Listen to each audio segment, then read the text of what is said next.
Assalamualaikum warahmatullahi wabarakatuh. Di sini saya dari kelompok 6 ingin mempresentasikan penganggaran modal. Perkenalkan, nama saya Eka Wijaya.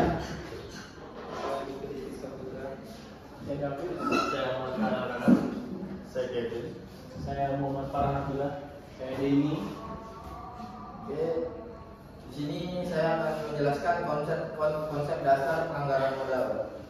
Pengertian penganggaran modal: capital budgeting adalah proses pengambilan keputusan dalam menganggarkan dana untuk keperluan membiayai investasi atau penggadaian aset tetap yang jangka waktu pengembaliannya lebih dari 1 tahun.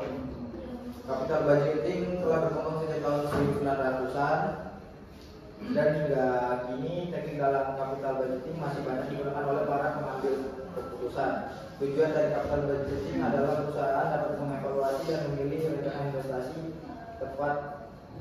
secara tepat sehingga dapat mendatangkan keuntungan bagi perusahaan mendatang. Langkah-langkah penganggaran modal.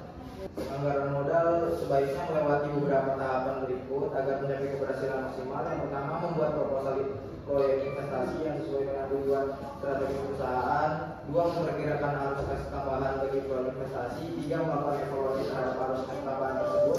4, menyeleksi proyek berdasarkan kriteria penerimaan dan memaksimalkan nilai, dan melakukan evaluasi ulang atas proyek investasi yang dilaksanakan dan melakukan pengecekan setelah proyek selesai. Terus identifikasi proyek dari Anwar 2019 mengelompokkan beberapa jenis investasi yang memerlukan analis kapital budgeting, diantaranya yang pertama kegiatan investasi baru atau new investment. Contoh kegiatan investasi baru adalah mendirikan sebuah proyek baru seperti pendirian perusahaan atau pabrik baru dan juga pengakuisisian perusahaan yang berbeda jenis usahanya dengan usaha awal perusahaan. Yang kedua, kegiatan ekspansi atau expansion.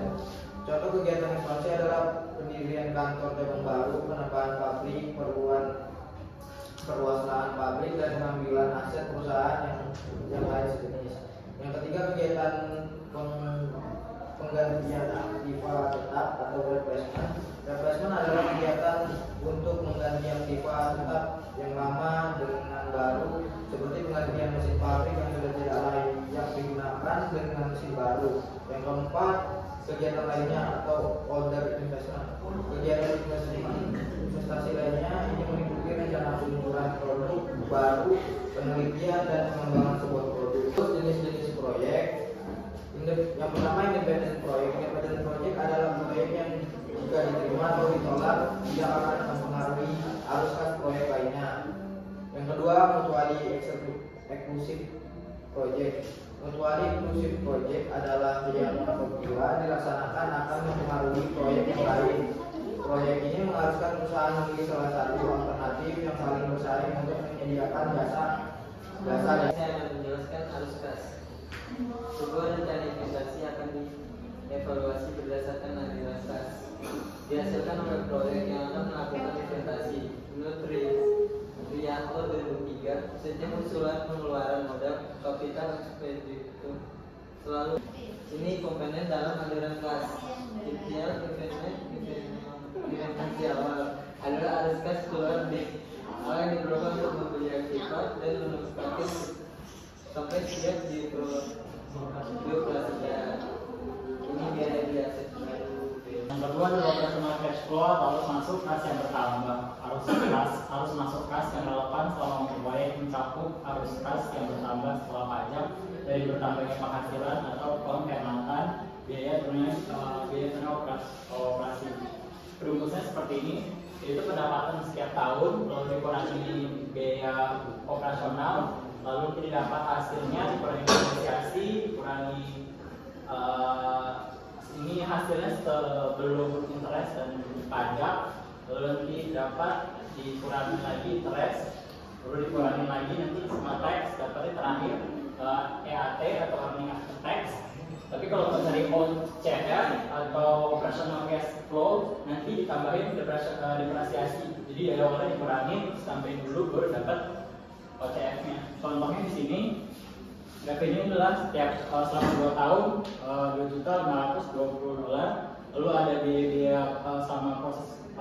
operasional sekian, $2.300.000 setiap tahun pertama dan tahun kedua. Didapat penghasilan sebelum depresiasi dan pajak 220 dan 220 itu depresiasi. Nah, depresiasi ini nanti setiap tahun berbeda. Dulu dikurang, didapat hasil 140 di tahun pertama, di tahun kedua 92.000, lalu dipotong sama pajak. Pajaknya sekian, lalu dikurang, dapatnya 54, terus yang tahun kedua 55.200. Lalu setelah dari sini kembali ke depresiasi, tapi tadi awalnya sini minus, ini adalah plus. Di 84 tambah 80 jadi 94. Di tahun pertama, di tahun kedua 55.200 ditambah 28 depresiasinya jadi 83 di tahun kedua. Yang terakhir terminal cash flow atau arus kas yang bertambah, ini bagian akhir.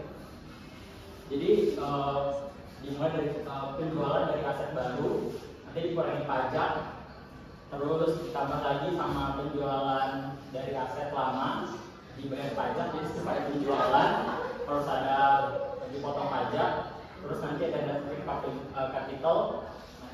Contohnya sebagai contoh MHCRS 5 tahun itu adalah depresiasi selama 5 tahun. Harga mesin baru sama dijual depresiasi 5 tahun, tapi di tahun depan mau dijual, artinya 225. Lalu harga beli instalasi di awal itu adalah 295. Tapi kan udah berjalan selama 4 tahun, otomatis depresiasi. Jadi harus dicari dulu. Harga awal 295, depresiasi 4 tahun. Tahun pertama, tahun kedua, tahun ketiga, tahun keempat. Harga beli 295, didapat book value-nya sekian. Nah, kalau mencari teksnya, berarti harga jual dikurangi book value, terus dikalikan sama pajaknya 940. Terus di kasus kedua dijual juga nih mesin lama, tapi biasa ditulis bahwa mesin lama telah terdepresiasi penuh, berarti 0, nggak ada book value-nya. Dijual di harga 10, harusnya 10 juta, terus didapat harga dari potongan pajak 40%, jadi 4 juta. Hitungannya seperti ini. Jadi penjualan mesin baru dikurangi pajak itu dapatnya 155, ditambah penjualan mesin lama 6.000 dan 10.000 dikurangi 4 juta, tambah net working capitalnya sudah diketahui dari awal. Jadi terminal cash flow-nya adalah 214.160 dolar. Berikut contoh dari MHCRS. Kalau kita tahu ada depresiasi secara yang depresiasi yang lurus, ini depresiasi yang tidak lurus, namanya MHCRS. Ada yang 3 tahun, 5 tahun, 7 tahun, 10 tahun, bahkan lebih. Selanjutnya ada metode penilaian kelayakan. Menurut Hansen 2007 terdapat beberapa metode kuantitatif yang dapat digunakan oleh manajer dalam menerima atau menolak kebijakan investasi.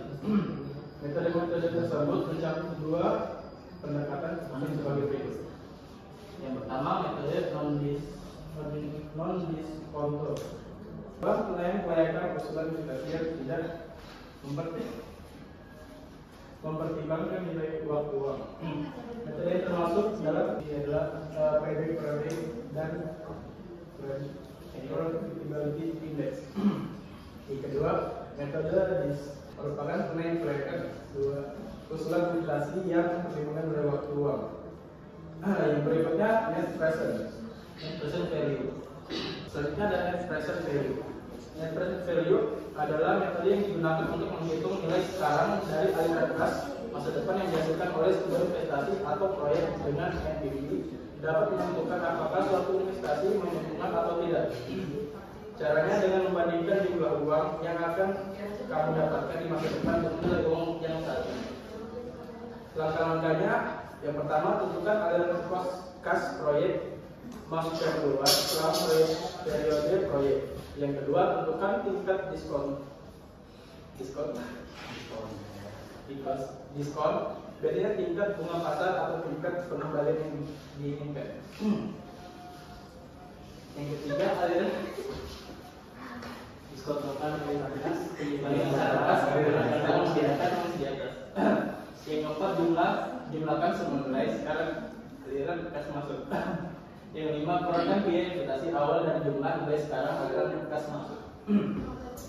Kriteria NPV. Yang pertama, proyek menguntungkan dan dapat diterima karena nilai sekarang dan anggaran kas masuk melebihi investasi awal. Yang kedua, proyek berada pada titik kas break even, tidak ada keuntungan atau kerugian. Yang ketiga, proyek tidak layak dan harus ditolak karena nilai sekarang dan anggaran kas masuk lebih kecil daripada biaya investasi awal. Kemudian ada internal rate of return. IRR atau internal rate of return adalah sebuah perhitungan penting dalam investasi yang digunakan untuk mengestimasi nilai potensial investasi. Sederhananya, IRR ini merupakan sebuah tingkat return yang diharapkan ketika berinvestasi. Metode ini membandingkan antara tingkat pengembalian rate of return yang akan diterima dengan cash flow yang telah dikeluarkan alias initial investment. Perhitungan IRR dengan interpolasi linear akan membutuhkan pendekatan 3 langkah. Langkah yang pertama untuk menghitung IRR adalah memilih 2 biaya bunga yang berbeda untuk proyeksi arus kas yang sama. Biaya bunga dapat dihitung secara acak, tetapi untuk menggunakan rumus kedua biaya harus berbeda. Sebagai titik awal, satu biaya bunga dapat dipilih di atas WACC dan yang lainnya di bawah WACC. Langkah kedua untuk menghitung IRR adalah menghitung nilai sekarang bersih untuk arus kas masa depan dengan 2 tingkat biaya bunga yang dipilih. Nilai NPV dengan tingkat bunga yang telah tertinggi dan tingkat bunga yang lebih rendah ini kemudian akan digunakan untuk menghitung IRR. Langkah ketiga untuk menghitung IRR menggunakan NPV dengan suku bunga tinggi dan suku bunga rendah dengan rumus IRR. Ya, ini rumusnya IRR sama dengan R1 tambah NPV 1 per NPV 1 dikurangi NPV 2 dikali R2 tambah R1. Jika revenue per tahun dikategorikan mixed range, maka menggunakan cara interpolasi seperti yang di atas. Ini rumus kedua. Jika revenue per tahun dikategorikan annuity, maka menggunakan rumus seperti di atas. Keterangannya ada di sebelah sini. Ini contohnya sebuah perusahaan mempertimbangkan usulan proyek investasi sebesar 150 juta. Proyek tersebut diperkirakan 5 tahun. Asumsi triple R-nya sekitar 10%. Arus kas yang diproyeksikan sebagai berikut: tahun pertama 60 juta, tahun kedua 50 juta, tahun ketiga 40 juta, tahun keempat 35 juta, dan tahun kelima 28 juta. Asumsi rate of return-nya 10%. Sebagai contoh, menggunakan faktor diskonto 10%. Tahun pertama arus kas 60 juta dikali 0,90 sama dengan 54 juta 540 ribu. Di tahun kedua arus kas 50 juta dikali 0,8264 sama dengan 41 juta 320 ribu. Di tahun ketiga arus kas 40 juta dikali 0,7513 sama dengan 30 juta 52 ribu. Tahun keempat 35 juta dikali 0,6830 sama dengan 23 juta 905.500. Di tahun kelima arus kas 28 juta dikali 0,6209 sama dengan 17 juta 385.200. Total PV sama dengan 160 juta 202.200. Investasi awal 150 juta. NPV-nya sama dengan 17 juta 202.200. Jika faktor diskonto 16%,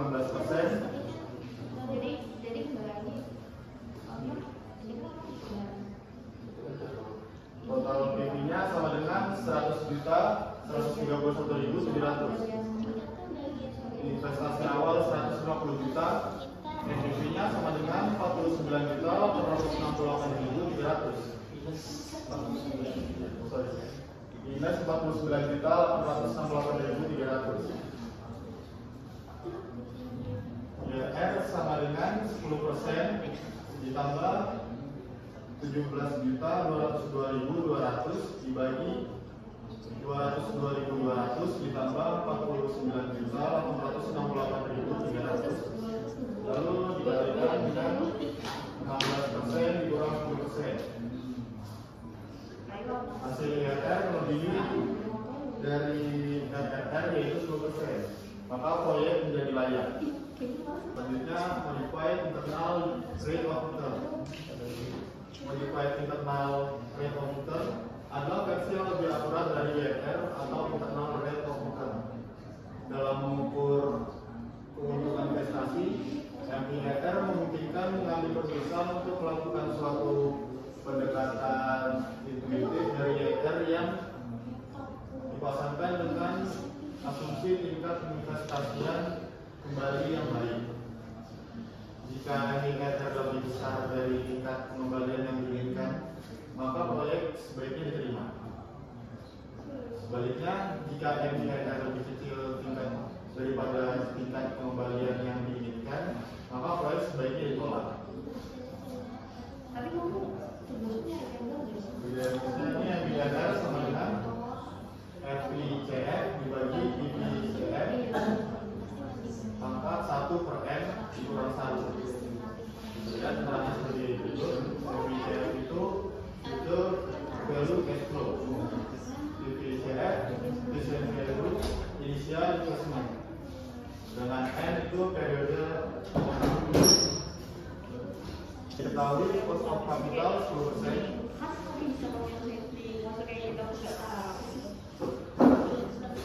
Sebelum 10 tahun, cash flow-nya mencapai 100 juta.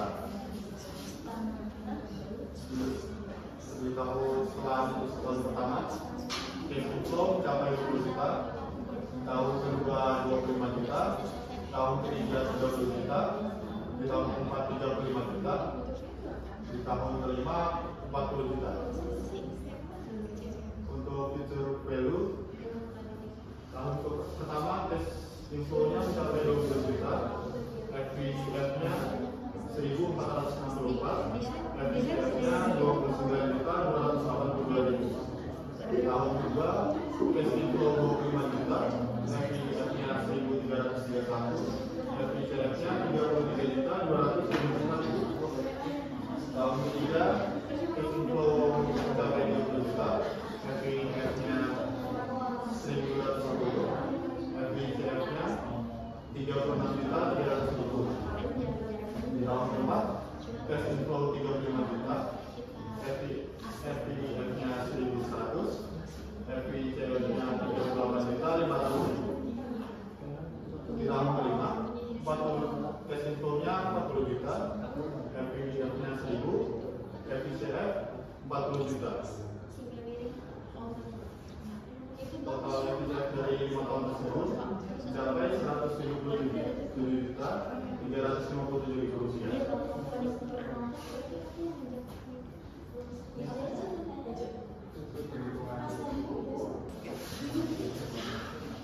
Selanjutnya ada perioditas atau efek adalah metode kalkulasi proyek investasi yang digunakan untuk mengukur berapa lama waktu yang dibutuhkan untuk mengembalikan investasi awal melalui aliran kas masuk dari proyek. Payback period sering digunakan karena kesederhanaannya dan memberikan gambaran tentang seberapa cepat sebuah proyek dapat memberikan keuntungan yang cukup untuk menutupi biaya awal yang dikeluarkan. Untuk rumus payback period secara umum, rumus untuk menghitung payback period adalah payback period sama dengan investasi awal per aliran kas bersih tahunan. Di mana investasi awal adalah jumlah uang yang dikeluarkan untuk memulai proyek, misalnya biaya pembelian peralatan, biaya pengembangan dan lain-lain.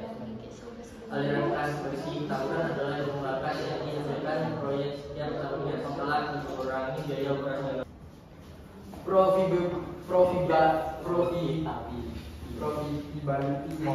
Profitability Index. Profitability Index PI merupakan perbandingan antara present value atau PV, arus kas dengan investasi awal atau initial investment, Indeks dihitung dengan membagi nilai sekarang dari arus kas masuk dengan arus kas keluar dari investasi. Proyek diterima jika PI lebih besar dari satu dan ditolak jika PI lebih kecil dari satu. Probability index formula probability index mereka present value of future cash flows per initial investment. Berikut contohnya. Masuk simulasi. Contoh simulasi, proyek A dan proyek B memiliki risiko yang sama, biaya modal perusahaan atau cost of capital sebesar 12%. Cash inflow dari setiap proyek tercantum di tabel bawah. Proyek A, investasi awal 400, proyek B, investasi awal 150. Selama 5 tahun, yang satu unity 250 sampai 5 tahun, garis lurus, ini dalam extreme, tidak rata. Pertanyaannya adalah menentukan proyek mana yang lebih baik untuk dipilih dengan metode NPV, PP, dan PI. Jawabannya seperti itu. Jadi metode NPV, setelah dicari PV-nya, dapat hasil. Proyek B juga sama, dicari PV-nya, hasilnya yang lebih besar adalah yang proyek A. Jadi di metode NPV, proyek A lebih besar. Dengan proyek metode PP tanpa diskontif, hasilnya lebih cepat pengembalian di proyek B karena sudah 2,5-6 tahun udah balik modal. Jadi yang B lebih dipilih. Terus yang terakhir metode PI atau probability index, dari hasilnya adalah yang proyek B jauh lebih besar, hasilnya 4,9, berarti yang dipilih proyek B. Jadi secara keseluruhan dari simulasi proyek A dan proyek B, maka kemungkinan besar yang dipilih adalah proyek B. Untuk kesimpulannya, sebelum melakukan investasi, penting untuk memahami keadaan keuangan, jenis investasi atau proyek serta tujuan strategis perusahaan terlebih dahulu. Harap untuk memperhatikan pula nilai waktu uang atau time value of money. Secara teoris, metode present value NPV dan internal rate of return atau IRR adalah metode yang cukup sering direkomendasikan dan digunakan. Tapi dari beberapa metode investasi yang telah dipaparkan, tidak ada metode yang sempurna dalam mengkalkulasikan baik atau buruknya suatu investasi. Sehingga perlu disadari bahwa penggunaan lebih dari satu metode akan dapat memberikan hasil analisis yang lebih akurat dan meminimalkan atau menghindari kerugian. Sekian akhir dari presentasi kami. Wassalamualaikum warahmatullahi wabarakatuh. Terima kasih semuanya.